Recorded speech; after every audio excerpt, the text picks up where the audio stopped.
Let me just write down what verse I ended in 19 so I know where we finished there. Okay, so this is what we call the afterburn. If you have comments or questions about today's teachings, you can line up over here. If you're online, our Shamish team will take care of your comments and questions from online. We'll begin out here while the comments out there are being typed in. And it looks like Taylor's up right away to be first. In 119:105 of Psalm, about the lamp to my feet and the light to my path, I just wanted clarification about that. You said that he'll show us things or he'll light the way just for a little bit to show us those little pieces. Were you referring to like teachings and things we have to deal with first and then he'll show us something else, or was that something different? Okay, let's make it more simple. If you have a need, because you want to walk this out, he'll show you what you need to go the next couple of steps. That might mean the next couple of steps you may need to have a counseling session. You may need to listen to a teaching. You may need to do something training. In other words, you're going to see what to do for the next few steps. All right? And then when you get there, he'll reveal more to you. If he reveals everything to you all at once, you'll feel overwhelmed saying, how can I fix everything right now? So it's a progressive revelation, which is why I tell people, don't just listen to all the teachings all in a row. I had one person, they listened to parts 1 or 2 or 3 of like every teaching thinking that was a good idea. No, not a good idea. Listen to the whole teaching and then move on to the next teaching so that you can incorporate all that you needed to out of that teaching before you moved on. Okay, but patience is required. Okay, so whatever's going on in your life, he'll show you whatever it is you need at that moment, enough to get to the next point where he'll show you more. Got it. Okay, thank you. And I'm one of those people that watches the teachings. Oh, you can listen, watch the teachings all you can handle. I just know some people that can't handle that much at a time. Okay. I'd rather you listen to the same teaching more than once and really get it than move on to 15 different teachings. Okay? Thank you. You're welcome. Come in the back. And if you really want to feel like you're getting through more stuff more quickly, go do the shorter ones first, if that will make more sense, you know? Okay, and I also recommend getting the mechanical ones done first. If you need to understand Shabbat and tithing and feasts and how to eat and all this stuff, get the mechanical stuff done first. Those are shorter teachings, and do those. Okay, the deeper things like light and darkness or love and Torah or heart of the matter, you know, those are easier to understand while you're getting the mechanical stuff done. Okay, go ahead. My question is for Psalms 141. If I'm going through, I'm tying this back to a teaching you did with Love and Torah, if I may. Sure. With 141, is it appropriate to apply Romans 12:19 to that, if I'm in one of those situations? Romans 12:19. Yes, sir. Well, I mean, you can apply that, I guess, in a sense to, well, I don't know if it matches 141. I mean, it does match a lot of what we're talking about. So verse 12:19 of Romans says, "Beloved, do not revenge yourselves, but give place to wrath, for it has been written, vengeance is mine, I shall repay." I guess if you are going to stand on that truth, then you approach 141 that way. Okay. He's crying out knowing that that's where he's coming from. So I guess you could apply it from that point of view. Okay, thank you. All right, Philip. Shabbat Shalom, Rabbi. Shabbat Shalom. Okay, so if evil is based on perception and the Torah keeps us from evil, then trials are not necessarily evil, right? No. Okay, so again, it's the perception. If I am correcting you, you could receive that with joy. See, James is trying, and James tells us to count the trials as joy, even though you would normally count them as evil, as suffering. But you count it all joy when you go through the fiery trial because you recognize it's going to bring forth something that's beneficial. So you can perceive correction and things like that as not evil. It's a choice of perception, okay? This is why it's important if you're correcting someone. Parents, especially you for the children, you must absolutely make it clear to them why they are suffering.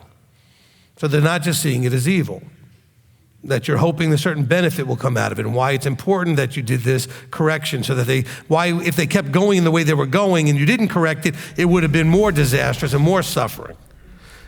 And so what I always did with my children when they were very little is after they were punished, I would go in the room, I'd sit them up on my lap, I'd look them in the eye, and I'd ask them, do you know why you were in here? Yes. Do you understand what the problem was? I want them to make sure they understood why I corrected them.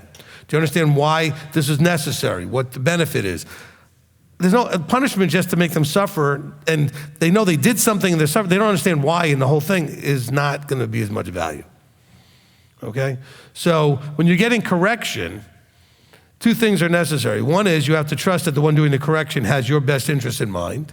Not every kid thinks that about their parent because they just maybe they haven't seen the fruit of that.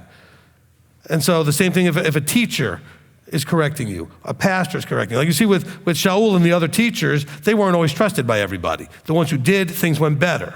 Moses wasn't trusted by everybody. The ones who did, things went better. So you have to be able to trust that correction coming from where it's coming from. All right. Taylor, you're back again. That was good. That must have been a short line. Okay, I think it's in Psalm, sorry, my notes are all over the place.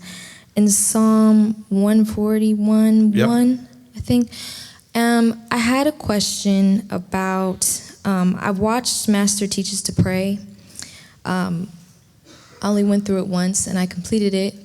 And I always see, like, with David crying out and everything, his passion with his prayers because of his pain that he's going through and everything. And I always wondered, does Yahweh, does he see each person like the way I pray? Sometimes I think when I'm sitting down or I'm like in monotone, I'm kind of just like, okay, Lord, thank you for this day, da-da-da-da-da, and then amen.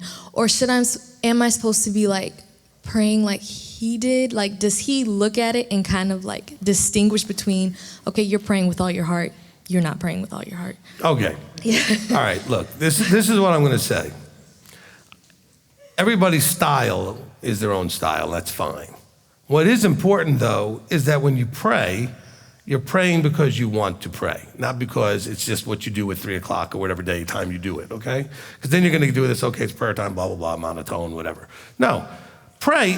He's crying out when he has something to cry out about, okay? So I'm not saying that you shouldn't pray as often as you do, but if you don't really feel it, then sit there quietly till you feel it. Don't just start praying if you're not there. If you're not actually there, okay? We'll say it that way. You have to be present there, wanting to talk to him. Don't just talk to him just because you know you're supposed to, okay? And I can't do it in a way where I feel like, okay, I don't want to pray right now, and I don't know why I feel like that some days, but like pushing myself, I always thought it was like a disciplinary kind of thing, just to be like that. Is that a good thing, or should I? Look, getting yourself into a habit, if that's the habit you want, is one thing. Look, I do not pray formally as often as maybe a whole lot of you do. I'm in prayer a lot all day in my vertical communication. I'm not real good at sitting there trying to do a formal thing. So I don't do that very well. I don't do that very often. Some of you may be shocked. Some of you may be like, I always knew that about him. Whatever, I don't care. Okay? But you need to know I'm always aware of him being aware of me and me being aware of him, and there is a conversation going on often, if you understand what I'm saying. Often, like all day. Not all day, but all day, like at times throughout the day. But to take the time to actually sit in formal prayer, I always found that to be a struggle for me. The formality of it didn't really work for my ADHD brain in the way I would communicate. And I watch other people do it, and I think that's great. There was a time where I felt really guilty, like I wasn't doing it and they were, but I'm me and they're them, and that's the way it works, okay? And so you have to figure out a way that is you communicating with him. And if your style is not like David's style, it doesn't matter, you're not him, okay? But I don't want you to pray when you don't want to pray. What I mean by want is like you may need to pray, you may not really want to, but you know you need to. So that's when you need to pray. So you want to do it because you know you need to, okay? Pray when it's necessary and when you want to, not just because you have to, and then, because there won't be any benefit to a prayer when you're sitting there going, oh, I don't know why I'm here, I'm bored, and I really don't want to talk to you right now, and okay, so that doesn't quite necessarily have the deal. Now, if you feel like that, but you know you need to talk to him, but you're not ready to talk to him, then sit there and be quiet until you're ready. And just ask the Father to help you get your attitude right so you can want to talk to him. And then sit there and wait for that to come about. Because I don't think that it's a checkbox where you say, okay, I prayed my 20 minutes today or 15, whatever you do, and just, he's not sitting there going, okay, good, she did that today. It's about you in a relationship talking to him, okay? Look, this is what my problem was in the Jewish synagogues. I was not a big fan of the pre-written prayers that may or may not express what I was dealing with and how I felt. No, I understand why they do what they do and where that all comes from. For me, that did not help me in my relationship. I do love, that's why we do some liturgy here. I love the liturgy, and I think there's a place for it. But in terms of the couple of times a day, the twice a day, you get there, you do your daily prayers, I don't always feel like that works for what I'm dealing with. And it's a communication. Prayer is a communication, okay? All right, it's not like you're required to do prayer and you're required to keep Shabbat. Prayer is something you do when you need to talk to him, okay? There's no Torah mandate to pray at any particular time or any particular way. But it's how we talk to him, how he talks back, and communicates with us. We get inspired impressions about what he may want or not want us to do, whatever, or a thought comes into our head. And so let's not get too hung up on the formalities. Talk to him every day. More importantly, shut up and listen every day. Okay? Don't just feel like you gotta run your mouth. Even Yeshua said that, right? Oh, you think you're gonna impress him because of your many words. Don't need a lot of words. You just wanna be in his presence, and he'll feel what's in your heart and your emotions. If you're hurting, he'll know you're hurting. Okay? You don't need to babble in tongues, you don't need to use English, you don't need to use anything. Just, he'll know what's going on. I'm frustrated, I'm sad, I'm angry, I'm something, and he'll know. Because you're doing it in a way that you're trying to come into his presence. You're stopping what you're doing, you're going off by yourself, and you're coming to his presence exactly where you are at that moment. All right? That's the important thing. It's the way we get to talk to him. All right? Okay. We don't have a tentative meeting to go to. We're not Moses. Okay? So we pray. All right? Now, I want you to also notice, Taylor, that in the Psalms, when David does cry out, that he cries out by making sure to acknowledge who he's talking to. I'm suffering and all these things are going crazy and terrible, but I know that you are my Redeemer and will take care of me and deliver me. I mean, he kind of, and then he goes on again about how my enemies are surrounding me. Psalm 119 is this whole crazy roller coaster, right? I'm in big trouble, I'm struggling, but I know you're great and you're awesome and you're going to take care of it. Then I'm struggling again. It goes on for 178 verses, 176 verses, okay? But he always acknowledges in the moments of, that, hey, I know you've got it all under control. I'm the one out of control. I need to get in line with you. Okay, so make sure you throw that in your prayers. Look, Yeshua gives us that in Matthew, the model prayer. He says, start off by acknowledging who you're talking to, how awesome he is, that his will is being done, he's in control, and then you can ask for things. That's the respect. Now, of course, there are moments where you're actually freaking out. Okay, so ask first, then acknowledge him. Because if you're freaking out, it's hard to do anything else. Okay? Because you're just like, okay, he hears you. But then when you calm down, say, but I know you can handle all these things, and I know that I'm okay, and I know I can trust you. Bring it around at the end, all right? Okay, Janet? Thank you, Rabbi. It was beautiful teaching. I remember I heard this in one of your teachings. I don't remember which one, or maybe one of the Torah nights, that you said that the Shabbat was that thing that where the Israelites kind of like they messed up, like one of the major things or the most common things that they would just go into sin. And that got me thinking with Psalm 52 and 141, because the parts that you talk about, it's really related to the tongue, right? So it says like 52, your tongue devises destruction like a sharp razor, and then lying more than speaking righteousness, you love all devouring words. And then in 141, it says, O Yahweh, set a guard for my mouth, watch over the door of my lips. So my question is, Would you say the tongue or the speech is one of the things that we need to guard the most? Absolutely. Okay. And if you Look, can expand on you that. get in more trouble yourself and you cause more trouble for others or get in trouble with others by what comes out of your mouth than anything else. But remember, it's only coming out of your mouth because it's in your heart. Okay? The mouth just doesn't do what it does without any connection to anything else. Okay? It's out of the heart that the mouth speaks, right? Out of the abundance of the heart. So you have to control that first. But absolutely, our speech gets us in more trouble than anything else. Which is why the Psalms talks about it, but if you want to really read a lot about it, read about that in Proverbs. A lot of verses in Proverbs about the lips, the tongue, the mouth, and what we say and what we don't say, and how we say it and everything else. And so it's very important that we understand that. All right, Bryan. Shabbat Shalom, Rabbi. Shabbat Shalom. I really appreciated when you were going through the teaching and you were talking about the different teachers and the different bodies out there, the different congregations, and bringing about the idea of having something like a Sanhedrin or even a modern-day Sanhedrin, because or a Jerusalem council. If it makes you feel better, we do it in a New Testament sort of wording, a Jerusalem council.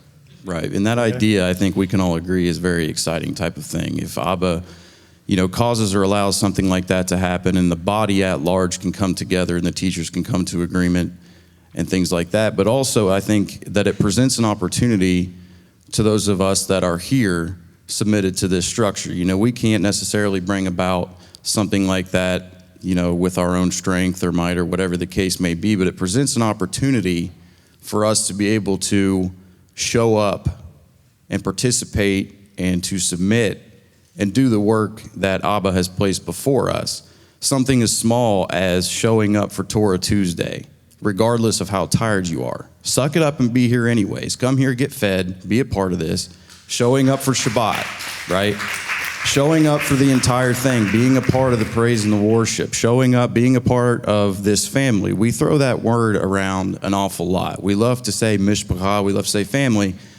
Put your money where your mouth is, show up, be here, support your family, support your Nasi, support your leadership, show up for Rosh Kodeshes, show up for these Erev Shabbats once a month that we have together. We have Pesach coming up in a couple of months. And how many times do we have, 300-400 people show up, and gradually throughout that week, people kind of dwindle off and fall away. Oh, I want to go spend time seeing the sights, or maybe check this out, or whatever the case may be. You need to be here, and you need to come here with that Hineni mindset. Here I am, what can I do to serve? It's not a vacation, it's an opportunity to serve, to develop that body to become like Yeshua and ultimately grow into the people that he's called us to be. It's an opportunity to do good work and to be a light for the community so that they want to see what we're doing here and say, hey, I want to be a part of that. That's what brings him honor and glory. Amen. Amen.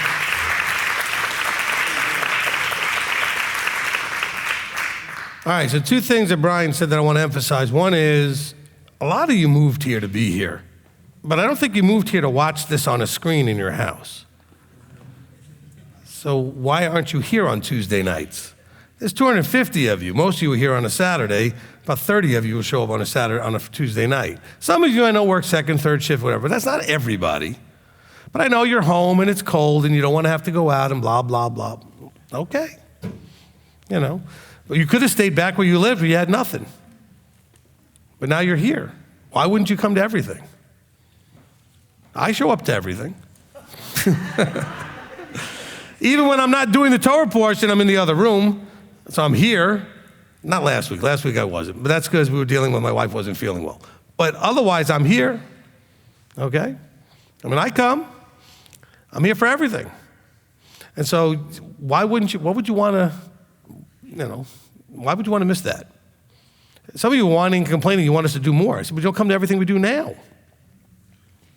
We do a Friday night Erev Shabbat, only 100 of you will show up. That's half, less than half, on a Friday night. Aren't you doing Erev Shabbat somewhere?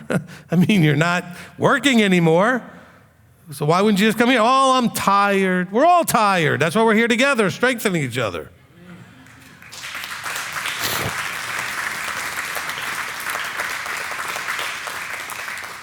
And if you're tired, I'm very happy to compare workloads with you. Okay? So you're not getting an empathetic ear or a sympathetic ear from me. Okay? I'll be very happy to measure up against. All right, so that was the one thing. And then, the other thing is when he was talking about people coming to the events, we have, like the morning readings we do, the Torah readings, and we're going through, for Unleavened Bread, we'll go through one of the Gospels. We'll have, whatever 100% is that first day, it'll get down to about 50% of whatever showed up the first day by the last day we're doing it. I think a lot of it is because we do it in the morning and people party too long at night and they're tired, but that's all excuses. I promise you, I stay up later than all of you every one of those nights, and I'm still here to do these things. All right? I promise you that's the truth. There may be one or two people in here where that's an exception, but I promise you, I go to sleep almost every day at 3. That's normal for me. I do that and still get here for the Torah studies in the morning or whatever else we're doing. Oh, but then I'm only going to get 5 hours sleep. So what? Would you want to miss the word being read and being participating? I don't understand. What would it take to get you to get up or go to bed earlier? Because I stay up later because that's what I do always, but you don't have to do that. You can go to bed. Give up a little bit of that, whatever partying you're doing, hanging out with some people, and cut it a little bit earlier so you could be here in the morning. Okay? And I teased them all the first day saying, let's see how many of you make it to day 5. Because, we do 5 days of that, and it's half by the last day. And it's because I don't know why, it's just they can't make it. Look, what kind of level of commitment do you have? And what energy level do you have? And look, I'm not 35 anymore when I started doing this, whatever many years ago. I'm 58. I haven't lost any energy levels. I still show up to everything. There isn't any slowing down here. Ask the people who try to keep up with me walking around the building. All right? So I don't want to hear, well, I'm getting older and this and that and the other thing. Somebody asked me the other day about retirement. I said, what's that? So I'm going to be doing this until I can't. Okay?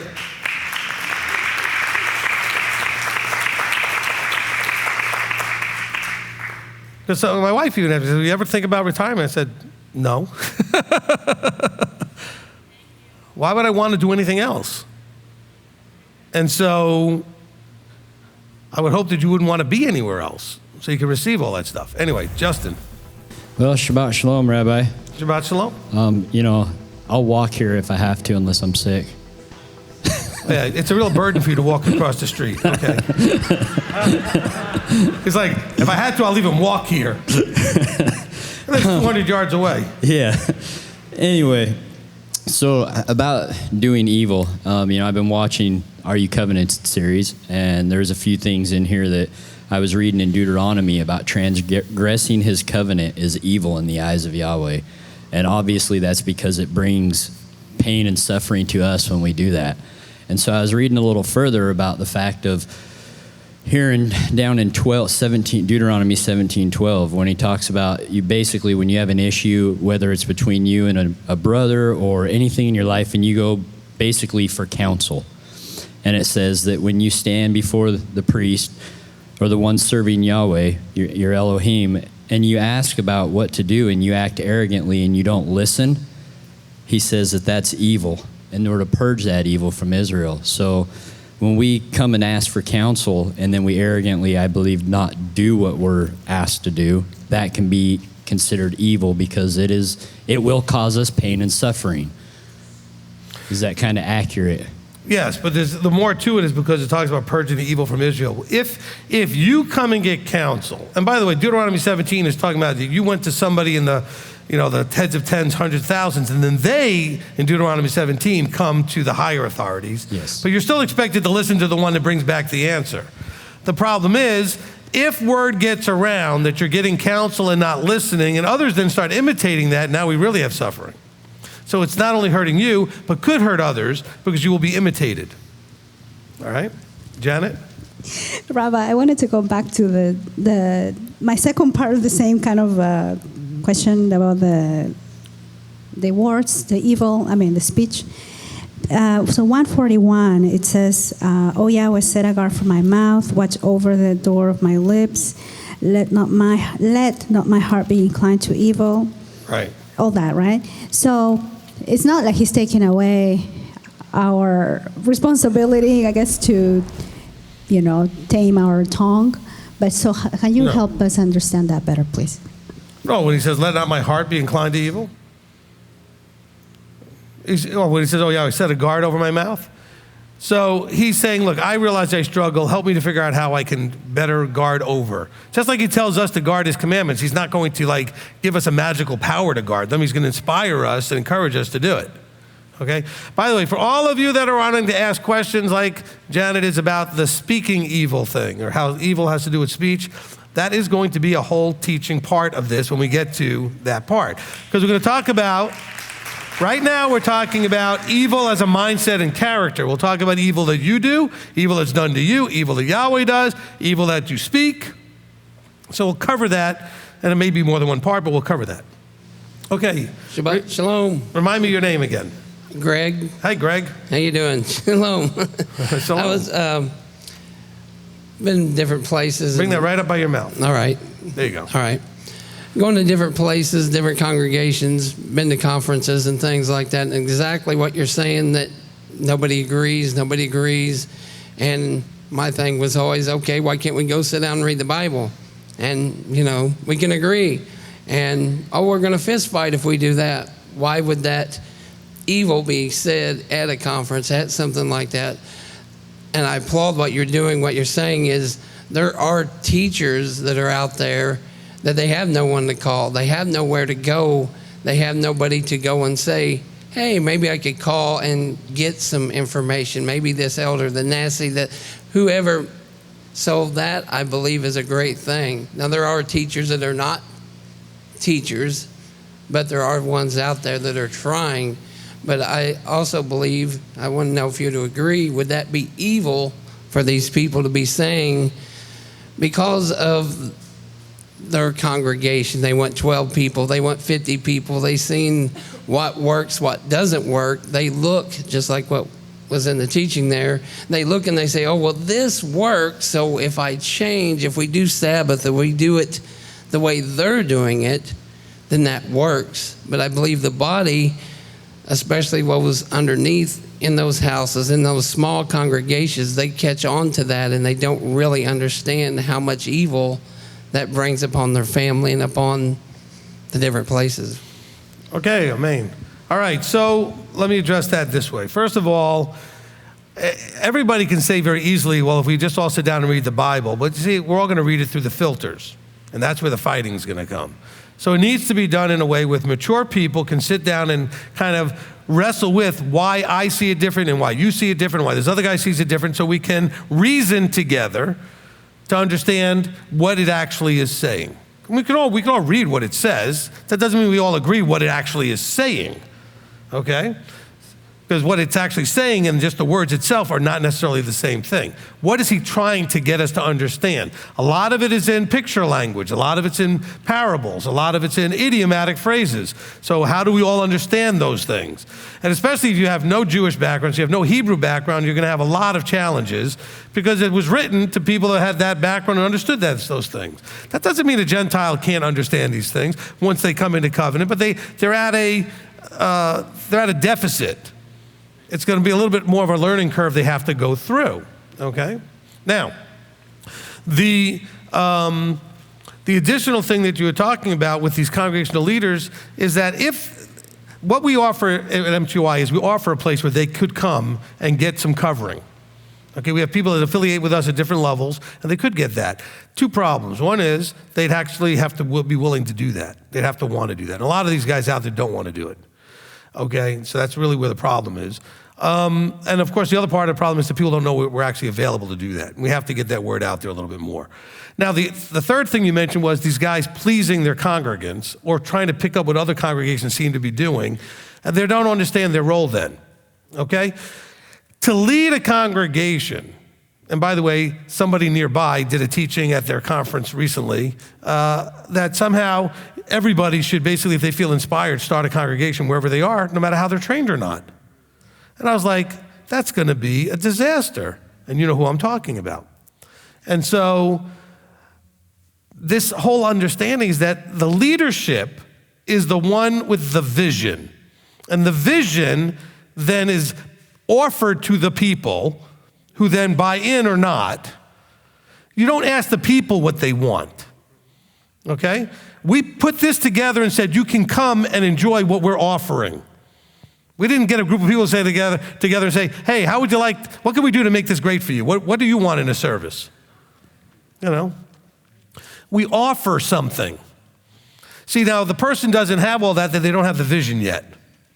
They may not be anointed and appointed at that level. Maybe they're needing to find a discipler and they have some of the raw talents that can be used later, but they have not yet been given the vision to go out and do. Which, by the way, almost never is without training. Almost never. There are the few that were untrained, like Moses, etc. There are those who were just called and then given direct downloads, but mostly, like 95%, 99%, whatever, they were trained. The disciples were trained to then go out and train others how to do this ministering thing. And yet we have mostly untrained people doing everything out there. Anybody with a camera and a computer has got a blog or a video or something, and they've got a ministry. I used to say as a joke, I'd meet somebody and say, how long have you been walking this out? They say 3 years. I said, oh, you must have 2 websites and a YouTube channel and what? Because everybody seems to have that with no training. Look, go back to my elementary school model. I haven't mentioned that in a while.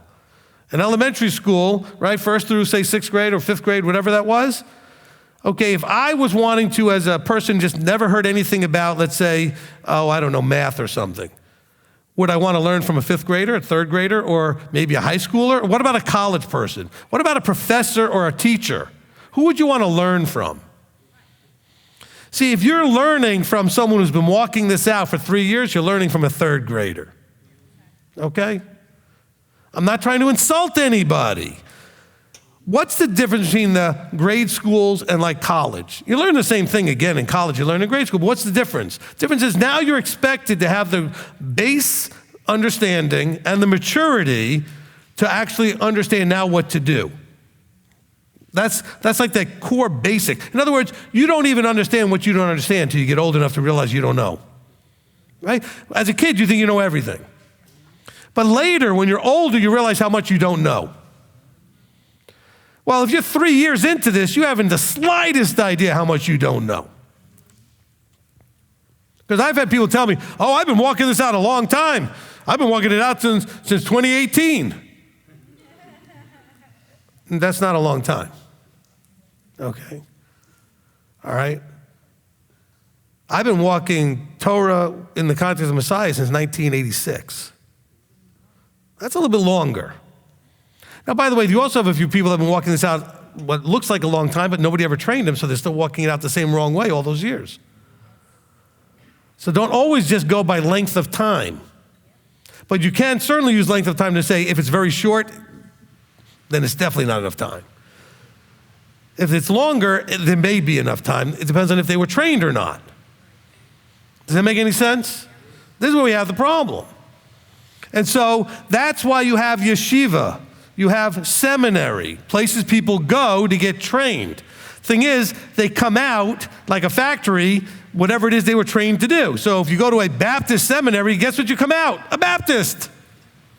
You go to an Orthodox Jewish, conservative Jewish, whatever type of Jewish seminary, you're going to come out that. So you have to make sure you're being trained by ones who are already doing what it is you want to come out being. Okay, you want to be a plumber, you don't apprentice with a carpenter. Because you're going to learn how to do carpentry when you want to learn how to do plumbing. Okay? And so most of the Messianic Jewish community went to Assemblies of God type seminaries. Because the Assemblies of God started that whole thing in the 60s. So that's why you go, and what are you going to hear in a sermon? You're going to hear a story, a joke, a verse, and then whatever, I don't know, and they'll make you cry. That's what they're going to do. We went to one like that in New York. A little story, not a story from the Bible, just a life story, a joke, a verse or two, and somebody will start crying. They'll pull to your hearts. It'll be emotional in some way. My wife really liked it because her mother had just passed and she needed to cry. But that was the only thing she liked about it. She got to go someplace and cry. We don't have a proper, anywhere, a Messianic yeshiva to send anybody to get trained. So we're planning to build one on the farm when we build the buildings over there. All right?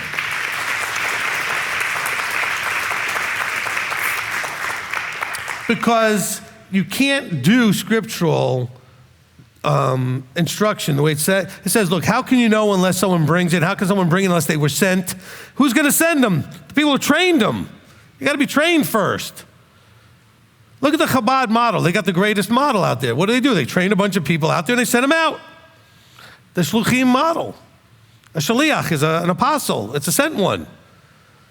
So you don't ever think about apostles as being a Jewish thing. Well, the Chabad, one of the biggest, fastest growing Orthodox group, uses the Shluchim model. Sent ones. They put them in every city.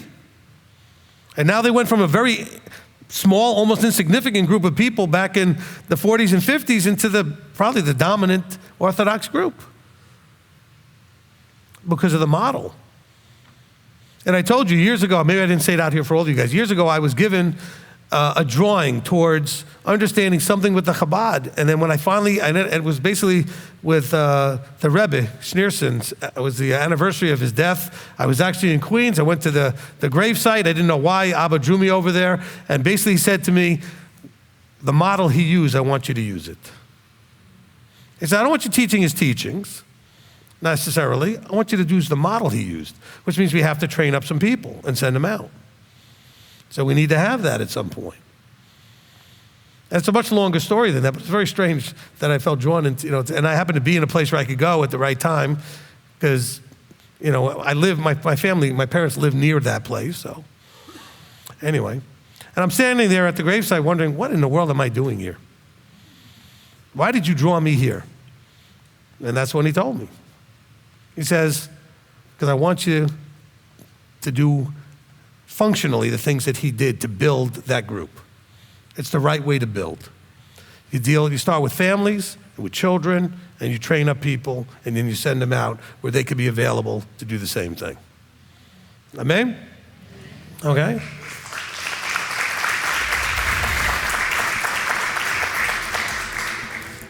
Okay, from Kayla Reich, it says in Psalm 129, 101, does this connect to Proverbs 3, 7, and 8, and the understanding that the fear of Yahweh enables us to turn away from evil? Proverbs 3, do not be wise in your own eyes, for your fear Yahweh and turn away from evil. It is healing to your navel and moistening to your bones. Yes. And we are going to actually use that verse at some point. We're just not up to that yet. All right? But yes, do not be wise in your own eyes. So what's going to cause suffering and pain more quickly than anything else? Doing what's right in your own eyes and not fearing him. Okay, next. Okay, from Yanni, says, Rabbi, is Abba doing evil to me? Abba appointed me to you. My Bible is the ISR. When I'm asked about scriptures in Danish, I can't answer in Danish. The little voice in my head is English, and two others are in Danish. Somehow I feel like the best thing for me to do at this point is to sit down with a cup of coffee and a Danish.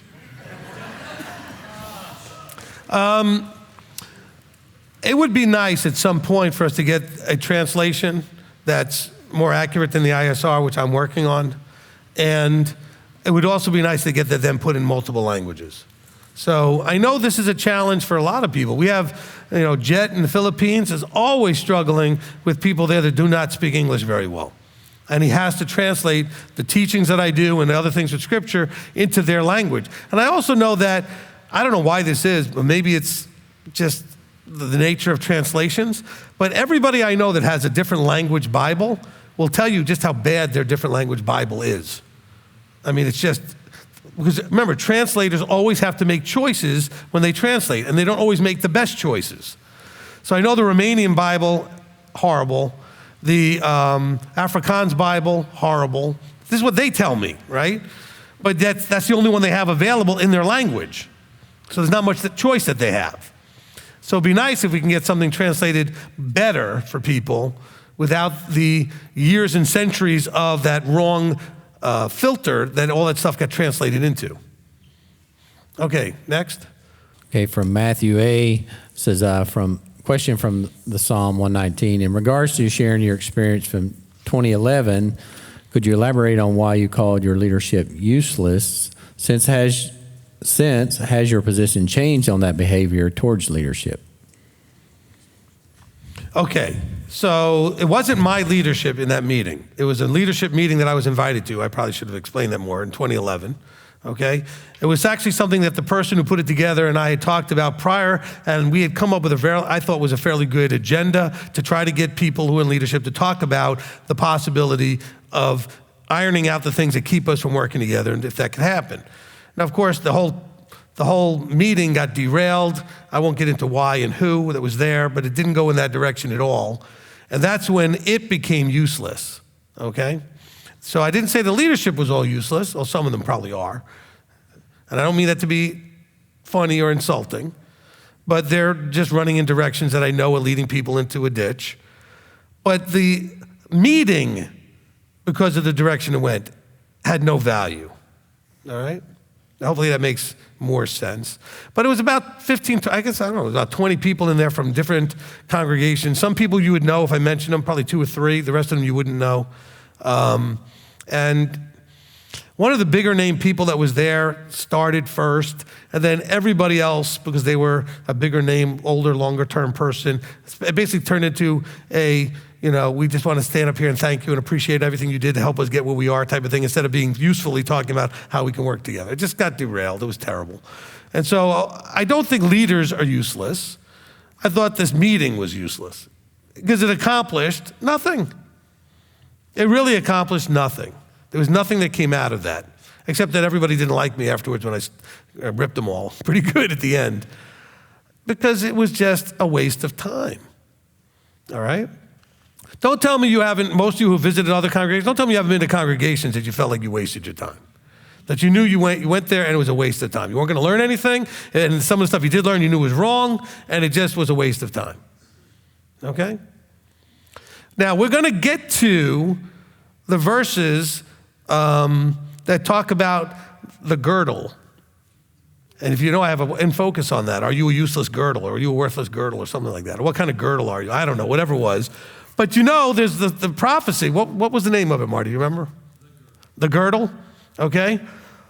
But this is the whole deal where Yahweh says that he's chosen people to do certain things and they become useless, just like if you're bound yourself up in a cloth that's supposed to be like a girdle, and then you sit in the water and soak it, and then you put in mud and everything, and it becomes just useless. It can't hold anything together. It's useless. And that's the way these leaders are. They can't hold anything together and they become useless.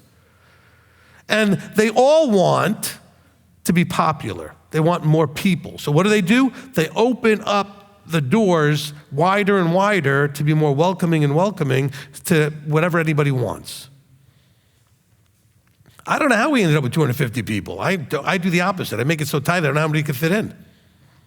But you guys come anyway. All right? I don't open up the doors because I want more people. I am not about a group, as far as me having a group. We are simply providing information and a service of instruction to whoever needs it or wants it. It's about availability, okay? It's about making something out there available. It's not about how popular we are. If this is supposed to be for you, I want to make sure I put it where you could find it. So we try to put it anywhere it can be found, and we make it free. That's the important thing. Okay? So I don't care if we never had a congregation bigger than 10 or 5 or anything. As long as we had something to do, to have a platform, to put something out to whoever needs it. And a lot of you moved here, so you weren't actually here. If I only depended on this group being about who lives here in Cleveland, it'd be a much smaller group. How many of you lived here in Cleveland, before you started, didn't move here? You actually lived in Cleveland to come to this congregation. You started out in Cleveland. No, nobody. There's like no hands, okay? All right? So that's what they should be doing, these leaders and teachers. But they're also thinking of this as income. I have to worry about my income. How do I get more money to come in so I can pay my bills? And I can tell you right now, tithing is a real problem in the Messianic. I don't know how it is in the churches, but I know it's really a problem here, okay? And most of these guys have small congregations. You are not going to live full-time pay on a congregation of 20 or 30 people. There's no way. And I don't know how you could do this job and have a full-time job in addition. So you're kind of caught in that really bad rock and a hard place. How can you do it? Beth Shalom, which is the congregation here, in its history, going all the way back to 99 or whenever I first started, before I launched this one 10 years ago, but the first one I launched, never, ever made enough in terms of times of never had enough come in to actually support anybody full-time, okay? Right now, as a congregation, it still doesn't bring in, on a monthly basis, enough to really just pay for a full-time person. The only reason this works is because of the people out there who also send, okay? Now, I'm not saying this to attack or inspire you about what you're sending. I want you to understand the realities. So because of that reality, this needs to actually function in a way, I hate to use like a sports analogy, like the Yankees make a lot of money and they subsidize like the Cleveland team who doesn't make a lot of money so that they can exist. The headquarters here with MTOI can then, like we own the building in Ohio. The Ohio group doesn't, we do, so that they can have a place to meet. And if there was a teacher that needed to be there full time, we could hire them and support them there when they would never be able to be supported there by themselves. You understand? And that's what we should be praying about, is that this would be the model, because the local model supporting itself is never gonna happen. It's not, you can't get enough people in to a local congregation to do that. Even with 250 of you, to have a guy live and be able to live a decent lifestyle with a husband, wife, kids, whatever, right, the family model, this congregation doesn't necessarily give enough as a congregation to do that. Maybe at this point close. But it took 250 people to do that. And it's not because you're tithing or not tithing. We've got a lot of people also that are not as wealthy as others. We don't seem to attract the wealthiest people in the world into this, which is fine. Scripture says he didn't call the wealthy of the world. Okay. And so keep that in mind as we're picturing these things, that it's going to take working together to be able to put people in these various cities to be points of gathering. You know, you look at some of these other groups, they have conferences all over the place because their conferences are there for them to make money. That's how they raise money. You know what we're planning to do? We've not shared this with you. We're planning to have conferences regionally and around the country and also in other countries that are free to go to. Okay? So people can come, and next thing you know, we realized, like we did this in Ohio, we had a conference. People came there that Gary and others helped invite, our Shamish Gary, back when he was in Ohio, and out of it came enough people that they realized, wow, we all live kind of together over here, and we live over here, and we formed 3 congregations out of that. So who knows, we go to a place, we have a conference, we invite everybody and anybody that wants to come. Who knows, we invite the leadership of some of the local congregations to come, we might be able to work with them. Or they may be able to work with us, whichever way you want to look at it. Okay?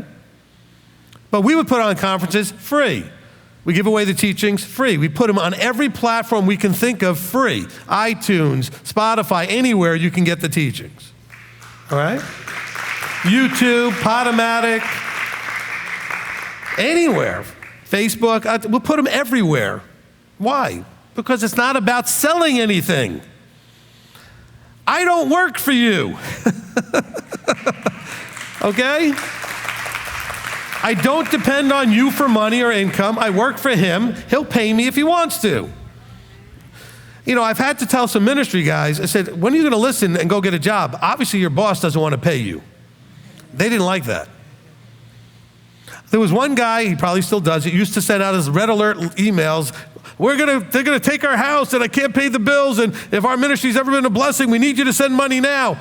And after 15 years of that, I sent him an email back saying, you're embarrassing the ministries, you're embarrassing all of us, go get a job. If your boss wanted to pay you, he would. Stop asking. Okay? We never ask. Period. Because your money problem is between you and him. All right? My money problem is a money problem between me and him. Not between me and you. You and I never can have a money problem.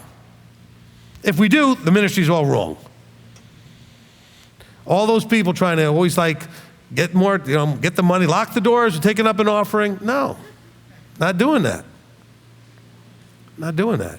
However, I want you to know and get excited about the abundance, especially you guys on live stream, the abundance that you're sending in will mean eventually we'll have a congregation where you are.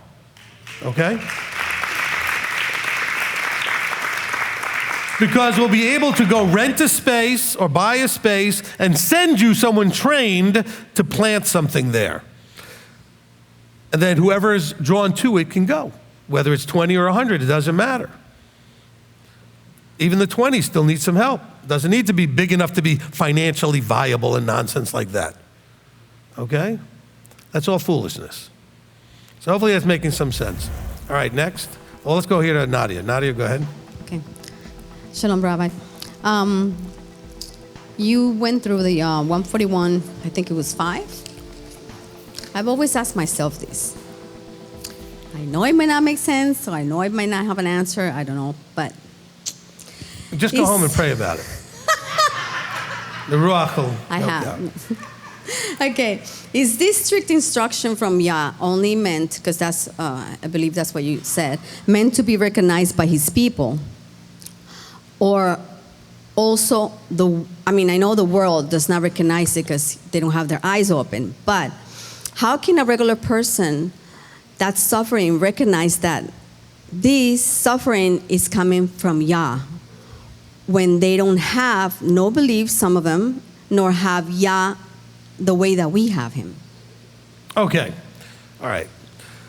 I understand where you're trying to come from this, especially if you have children and others that suffer and you watch them do things, or family members or friends and stuff, and they're not covenanted. Okay, so look, nothing we want or desire can derail or change the way he does it, okay? I know we want our family members to see it when they're not ready to see it, or they can't yet see it, and nothing we do is gonna fix that. However, if you have a child or a friend or someone who's suffering because they're not in line with what Yahweh's doing, you can maybe point out some things and say, look, might be worth trying this to see what happens or whatever, but they're suffering now, and when he does pop their bubble, they will see the connection at that point. Until then, you can't really force the issue. He has to reveal the Son to them, and the Son has to reveal the Father to them. We talked about that in the Father and the Son teaching. You can't change that. Listen to the journey teaching too, right? The bubble popping teaching. Without that bubble pop, you can't force the bubble, okay?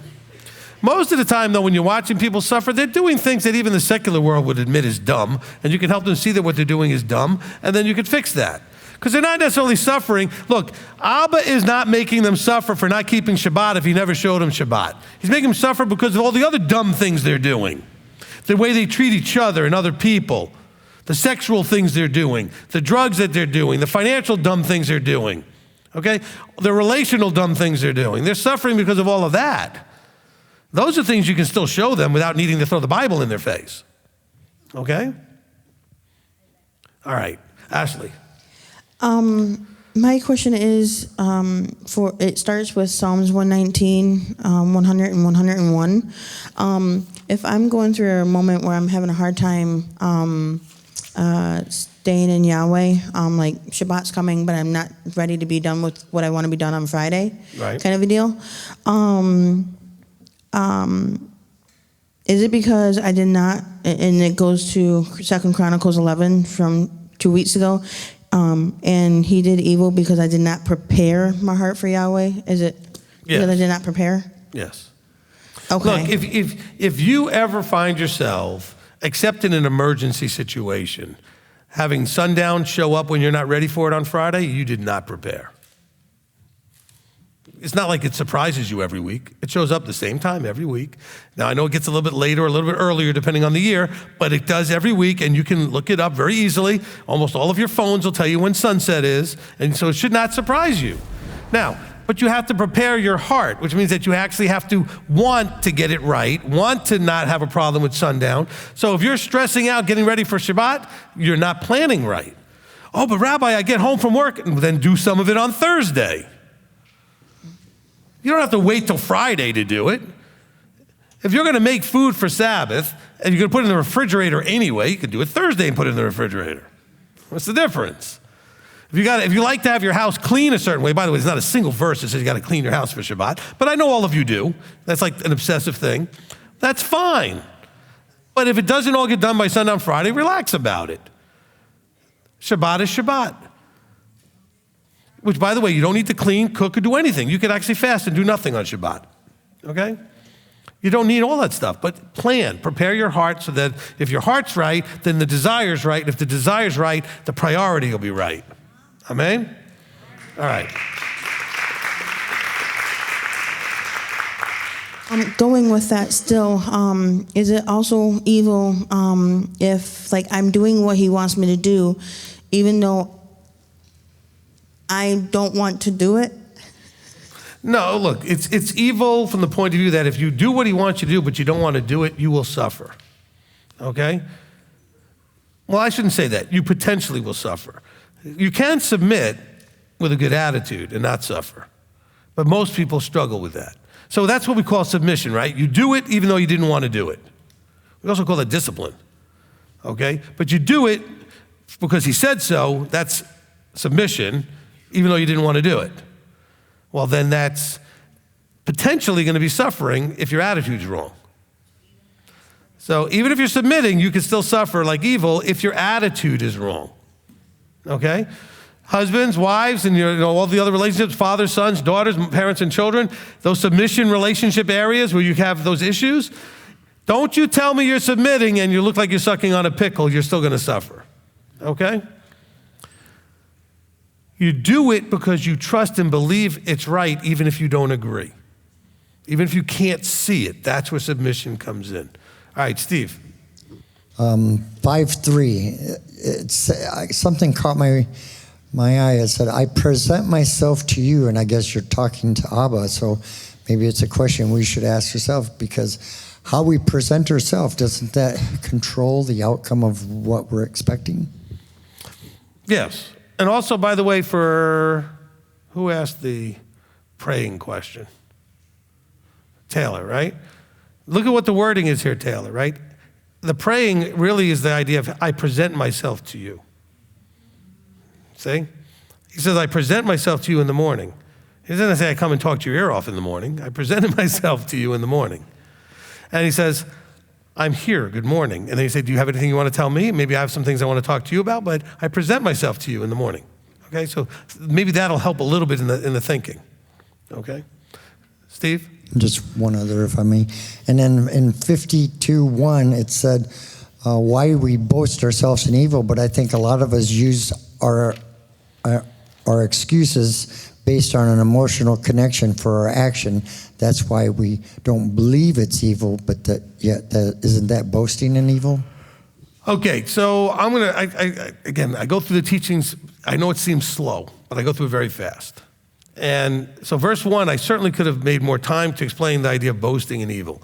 So boasting in evil is you're proud of the thing you did, even though it caused harm or suffering, or you refuse to believe that it's causing harm or suffering. That's where the boasting is. You're not boasting that you caused harm or suffering or evil, right? But it's the boasting has to do with your full denial or rejection or refusal to admit that there was harm and suffering caused by what you did. Okay? So there's this boasting that's happening. It's not boasting like you're proud of the suffering you caused. That's not what he's talking about here. All right. Esther. Thank you, Rabbi. I really like the Psalms 141:5, and it goes along with like what you're talking about. You know, he always used a person to show us, like in what we just read in the Torah portion, but on Psalms 41 or 141:5. It's just really awesome to see, like, let the righteous one smite me. And you said that, and it's just like everybody wants softness, everybody wants coddling, and that ear tickling. And right before that, it's like, let my heart not go along with wanting all these things, the wrongness of wicked men, and don't eat of their delicacies, like the sweet sounding things that they're giving us. But the righteous is in his kindness. It's anointing in our head, and let our head not refuse it. Like, we need to be broken. And thank you. Just thank you for your kindness on the body and doing that. Amen. Amen. Thank you. And again, that's probably the thing that people like the least. That they don't like the way I correct, or that I do correct.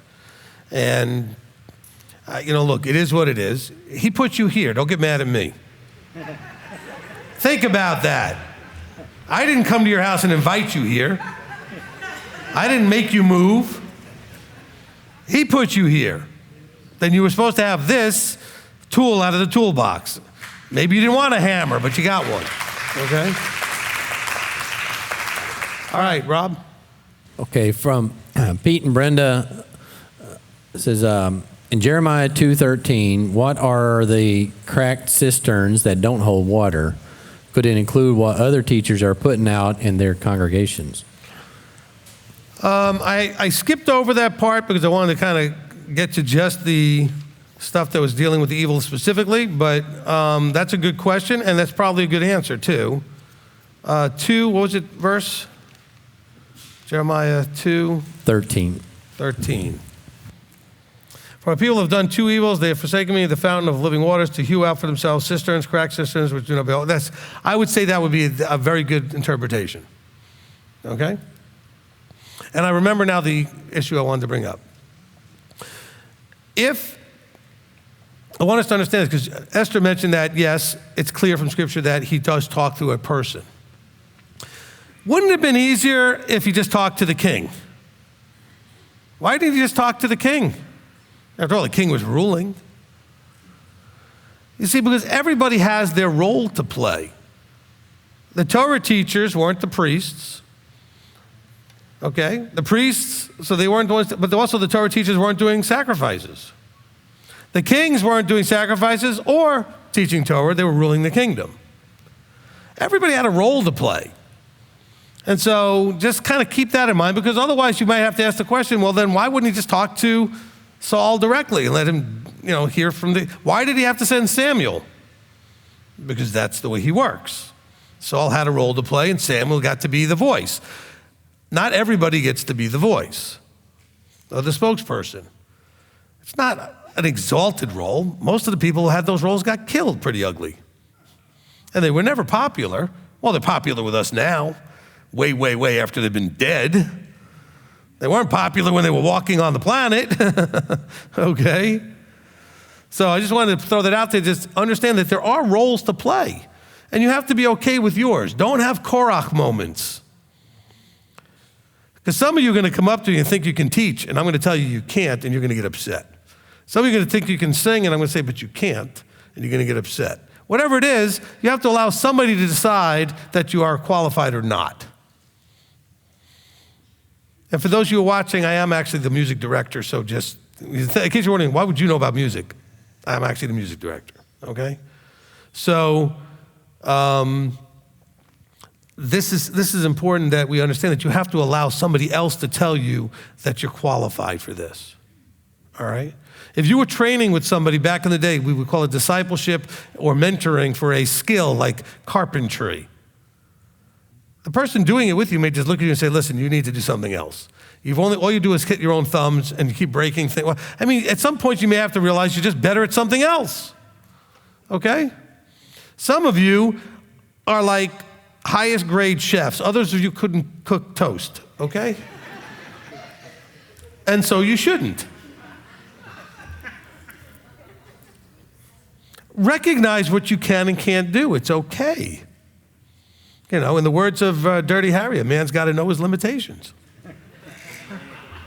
I got to quote something for you guys each week. I haven't given you a song, so I might as well give you a movie quote. All right, Rob, let's wrap it up here. What do you got? Okay. A comment from Walter Atkins says, you need a hammer to build a house. So. That's right. You need a hammer to build a house. There you go.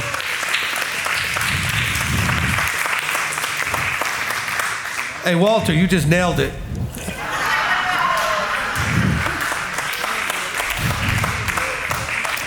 It was too easy. That was just too easy. Okay, go ahead. Okay, from Vaskin, it says, I give a prayer of thanks every morning and evening. It's only a 30-second prayer and basically just the same words. It says, is this pointless? It's only pointless if it's pointless. In other words, what does it do for you? None of this does anything for him. He doesn't need you to do anything. What's it do for you? Is it connecting you to him? Is it communicating with him? Is it benefiting you in any way vertically, in your relationship vertically? I have found for me, it's not very useful for me to go somewhere and just start talking in a formal praying thing like Christianity mostly does, right? Jews don't do that kind of stuff. Okay, Jews have formal prayers that are pre-written. We do it in a group setting. We don't do it all privately by ourselves necessarily. And then we have what's the Orthodox would call hibaradut, which is just to go and sit quietly and receive. But the kind of normal prayer like Christians tend to do is not that common a thing that Judaism does. And so I never was raised with it, not that familiar with it. And so it's not very useful to me because my system doesn't function that way. Some of you can sit there and just pray and you talk and that works great. Then it's useful for you. So it really has to do with you, okay? He wants you to be connected vertically. If you can do that in any way that you can do that, then that's probably going to be the way that you need to do it. Because that's what prayer is you trying to have a conversation with him. I do that all day. Things happen and I'm just talking to him and I'm listening and waiting for an answer all day, okay? But I'm very hyper ADHD. To sit on my knees and try to think of what to say and formalize it and organize my thoughts, it just doesn't work. So I don't do that as often as a lot of you probably do. And I used to feel horribly guilty and wrong about it until I realized that wasn't the point. It would be a problem if I never think of him. But if I'm always, listen, when I'm in counsel with you guys, I am connected as vertically as I can be the whole moment you're talking, every second of it to make sure he's telling me what to do next and respond to what you need. But I'm not going to tell you I'm going to go off and pray and let me go into my prayer closet, so to speak, and then come back with an answer. I'm hoping to be vertically connected nonstop. Okay? Right now, everything that you're getting, I'm trying to stay out of the way and let it be him, except for the Dirty Harry joke, but the rest of it. Okay? Okay, so, understand that's what we're trying to accomplish here. Rob? Yeah, I was trying to get some picked out here from Patricia Cavalli. It says Exodus 18:15 through 26. Would this be considered like a Jerusalem council? Yes. Okay, so what you have happening there is the setting up that Moses does after Yitro and inspires him of the heads over. It's not quite the Jerusalem council. They have authority. It's going to be the 70 that's going to be the council. And that doesn't happen here yet. But it says here when they are bringing these things prior to actually building that proper council, that you would bring your issue to the head over your little group, whatever size group you were, and then if they had a problem, they keep bringing it up till they got to Moses. So this was the first forming of that. Now, the important part of all of this is that this is important. It says, the men, it says in verse 25, 18:25, Moses shall choose men. Moses shall choose. They didn't choose themselves. They didn't come up and say, pick me. Moses chose able men from the people, rulers of thousands, hundreds, fifties, tens, and they rightly ruled the people at all times, and the hard matters that they didn't know what to do with, they brought up the chain. And quite frankly, it probably worked like it does in the military, that the head of the tens, if he had a problem, went to the head of 50s brought it to the hundreds and worked their way up to handle it at the lowest possible level where it could be handled. Only escalated as high as necessary to not burden Moses with so much of it. Okay? Because the head of 10s, probably the head of 50s, had 5 of those he was responsible for. Okay? The head of hundreds had 2 of those he was responsible for. And the thousands had 10 of those he was responsible for. Like you would work in them, there's a military lineup. Okay, platoons and battalions and brigades and whatever. I don't know what any of that stuff is. But they're different sized groups that sit underneath inside of other bigger groups. And so that's this setup right here. It's a military setup, which they're getting ready for because here they are in the Exodus now needing to have their military setup. And when we get to Numbers, they're actually going to do a census to have the head count for going to army, to go to war. Okay? So this is the important thing, but listen to what he says at the end of verse 26. He says, they rightly ruled the people at all times, and the hard matters they brought to Moses. The leaders, brought the hard matters to Moses, not the people themselves. They went to the head that they were supposed to go to, and if that guy said, you know what, I don't know what to do here, I'm going to bring it up to the next guy, and eventually we go to Moses. He didn't send them up, okay? So when Billy, who's now trying to implement this new protocol, frustrates you by telling you can't just talk to me, allow that to play out. He'll try to handle the question first, or Rabbi Tom, and if they can't handle it, then they will come to me, and then maybe they will send you to me. Why? Because my burden of time at this point has gotten completely out of control, so I can't do these other things you got all excited about, like the yeshiva and some of the other things with the trainings that have to go on. The translation you want, all these things you want, I can't do 6 hours of counseling a day and still do the other things. And I'm doing easily six or more hours a day. Look, those of you that are new to this don't have any idea. When we're done here, we're going to eat. And when we're done eating, I end up counseling for 4 hours. Okay? That's every Saturday. From 7 o'clock till about 11. Sometimes later. Every Saturday. Because the need is great. And if you really do just need me, we're small enough at this point, just tell them and they'll try to get you me, and that's fine. But try to let them, if you can, let them handle it. That's the way this needs to be. And it's not because I'm getting all full of myself, it's because I can't do the other things you need me to do if I'm only doing that. Okay? And that's just a simple truth. You need me to do these other things, and I can't do them without the time to do them. All right, is there one more quick question we can do while we're waiting? Yeah, I got one more. It says, from Blonde Bayou Babe, says, in Jeremiah 2:5, what unrighteousness did Israel feel was found in Yahweh, even though there is no unrighteousness?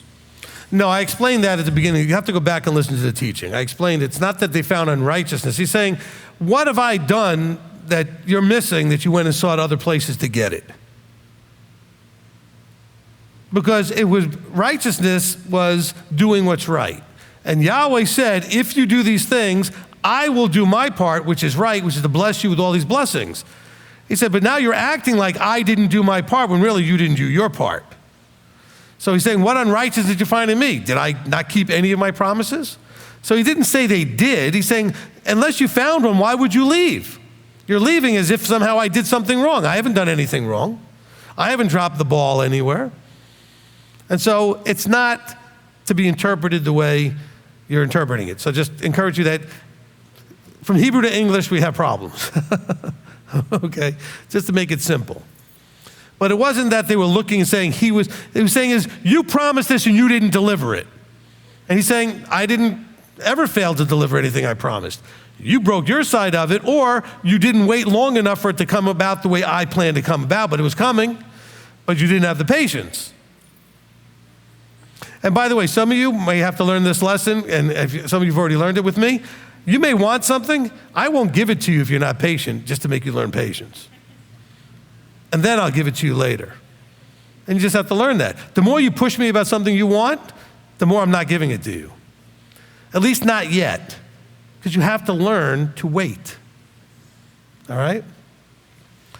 And so just bear that in mind. That may be part of it. Some of you are like, get all frustrated. Why are you getting frustrated? If I tell you you're going to be able to do something or have something, then believe that. You don't have to come pester me about it because you're impatient. You may come by and ask again, by the way, just wanted to check and see, if that's still something we're doing, whatever, but don't push. It's not that I mind the pushing. It's just that your lesson that you need to learn is that you now need to learn patience. It screams in my head, this person needs to learn patience. And so there's no way you're getting it at that point. Not right away. I'm not going to punish you and never do it. I'm just going to make you wait. Does that make sense? Because my job is to see and identify struggles that you have and help you to deal with them.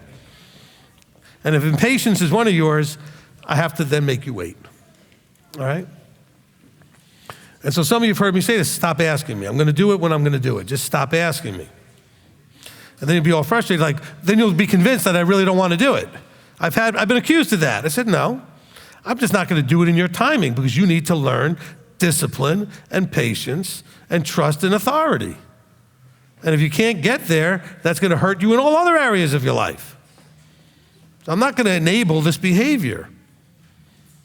I'm not going to be codependent with your problem. Because if I say I'm going to do something and don't do it, it's not because I changed my mind necessarily. You can ask me, and if I tell you no, I haven't changed my mind, then you're just going to have to be patient. There's a dozen projects at least that I've promised you guys and told you about that have never happened. I still intend to do them. There's not enough time. And sometimes there's things that come up. But I don't want you to think that I never really wanted to or never intended to do it. It's got to fit in the right timing, okay? All right, the children are here now? Shep.